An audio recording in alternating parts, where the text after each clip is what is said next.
Шотан, алып келдіңдер ме? Алып келдік. Көрсетші.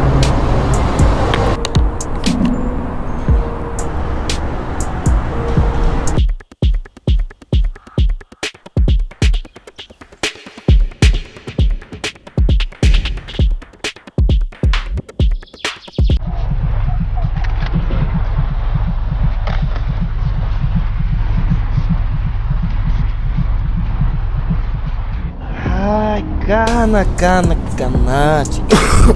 Мен саған айттым ғой, сапалы контент түсіргім келеді, сапалы камера керек деп маған.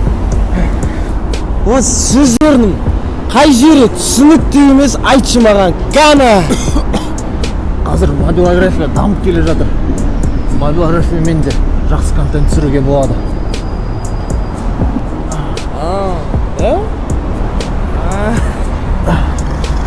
Я оны ачу, оны қай жерден оқи аламын мобилографияны да? Курсқа жазылғың келсе, төменге плюс қалдыр кет. Досым қашып кетті ғой, а? Кішей! Де. Ал, Әшекеден менен сәлем айт. Ал, саям, братан. Мобилография деген жайлы естуің бар ма? А? Кәме саған бәрін подробно айтып берем.